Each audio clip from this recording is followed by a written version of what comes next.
você guarde no seu coração para a vida. A primeira delas é o seguinte: para nós, como igreja, PIB em Planalto Calcaia, não subestime o poder da oração. Ore sempre com perseverança, pois toda a vitória da igreja é sempre fruto de uma entrega total ao Senhor e confiança no seu poder. O poder da igreja não está no dinheiro, o poder da igreja não está na fama de ninguém, o poder da igreja não está no número de seguidores em uma rede social, ou até mesmo nas visualizações de um canal no YouTube. O poder da igreja está quando ela está em oração diante de Deus. Nós, como PIB Planalto Calcaia, temos um desafio diante de nós. Nós temos a reforma da igreja, por exemplo, que aos nossos olhos materiais parece ser algo absurdo, e quem diga até mesmo quase impossível. Mas nós não podemos esquecer que quando a igreja ora, Deus age.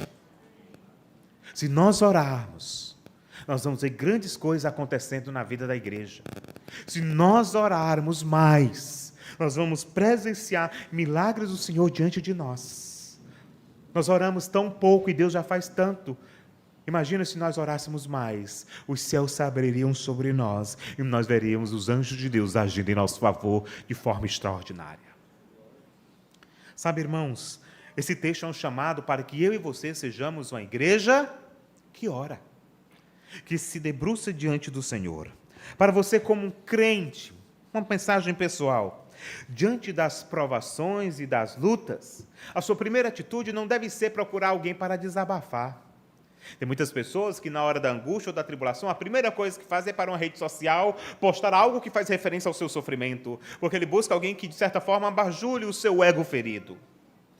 Meus queridos irmãos, diante das provações, das lutas que nós enfrentamos nessa vida, a nossa primeira atitude deve ser se prostrar diante do Senhor. A oração nunca é a segunda alternativa. A oração é o privilégio que Deus nos concedeu, que mesmo aos pedaços, o coração despedaçado, possamos nos adentrar em Tua presença e dizer: ó Senhor, sem Ti nada posso. Me sustenta com a Tua graça. Essa deve ser a nossa primeira atitude. Você está passando alguma coisa na sua vida? Ore. Está sofrendo? Ore. Está pleiteando a salvação por alguém, alguma causa? Ore. Quer uma resposta de Deus sobre alguma coisa? Você não precisa de gurus espirituais. Você não precisa de alguém que adivinhe o seu futuro e jogue, quem sabe, algum tipo de apetrecho para saber alguma coisa. Você não precisa de fulano de tal que traz revelações do céu. Você precisa se dobrar diante de Deus e dizer: Senhor, fala comigo. E pode ter certeza, e quando Deus falar, você vai ter certeza, porque o Espírito Santo vai testemunhar em seu coração. É tempo de calar e ouvir o que o Senhor tem a dizer. Mas nós precisamos orar. Como diz Chambers, a oração é o grande trabalho do povo de Deus. A igreja está de pé até os dias de hoje porque alguém orou e porque continua orando pelo povo de Deus. Segunda lição desse texto: confie em Deus, mesmo quando tudo parecer sem saída. Os cenários improváveis são justamente as oportunidades que o Senhor usa para nos fazer crescer e nos tornar cristãos maduros. Foi assim com Jó. Você lembra da história de Jó? Depois de toda a aprovação de Jó, o que Jó diz? Senhor, antes eu te conhecia só de ouvir falar, mas agora os meus olhos te veem. Aí você deve perguntar: como assim, pastor? Se Deus é Espírito, como é que Jó estava vendo a Deus? Jó estava falando da sua experiência, o quanto ele cresceu com Deus em meio às provações. Às vezes, Deus permite as provações na nossa vida, sabe por quê? Para nos trazer em sua presença. Às vezes andamos tão arrogantes por nossos próprios caminhos, assim como uma criança. Eu digo isso como uma experiência de pai. Muitas vezes estão tão distantes, autônomos, e na primeira queda, no primeiro ferimento, grita: me ajuda, papai. Me machuquei.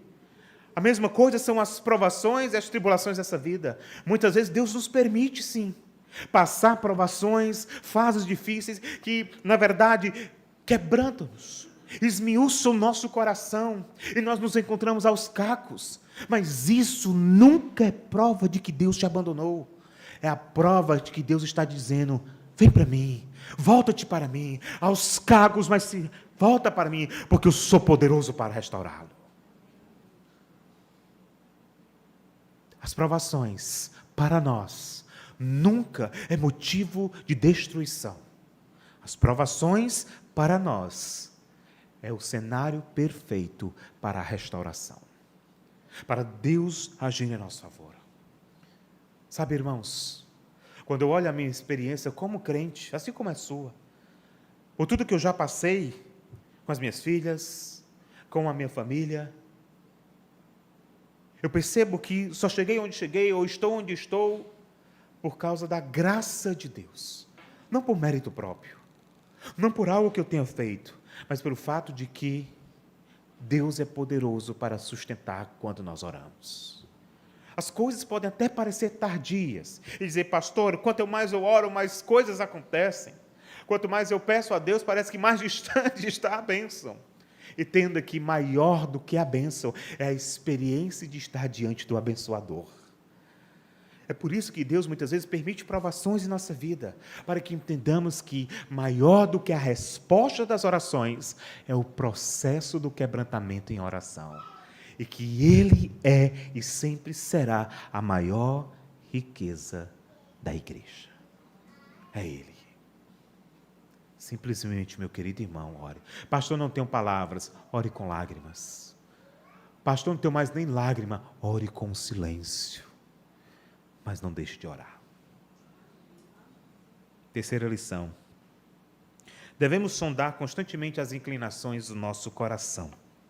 Pois o nosso coração, assim como o coração do próprio Herodes, é inclinado ao orgulho, à soberba, à prepotência, à altivez de espírito.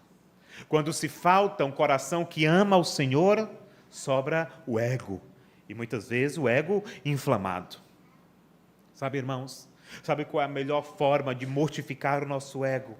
E deixar com que este ego inflamado deixe de agir, impulsionar as nossas vidas? É amando a Deus de todo o coração. É quando nos humilhamos diante dele e reconhecemos que não somos nada, que desfrutamos do agir da sua graça. Precisamos estar continuamente lutando contra o nosso coração. Mas sabe de uma coisa?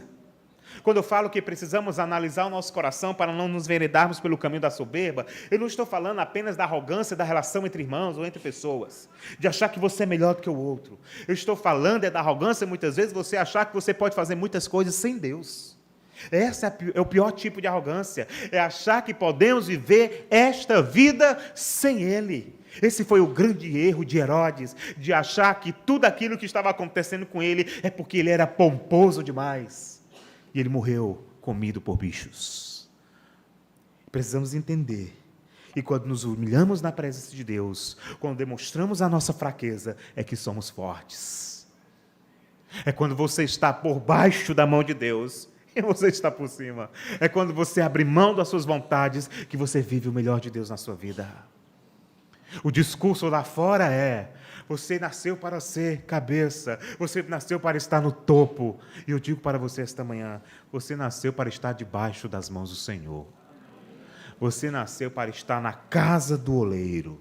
Você nasceu não para estar no topo, mas para olhar para o topo, onde está sentado o Senhor Jesus Cristo.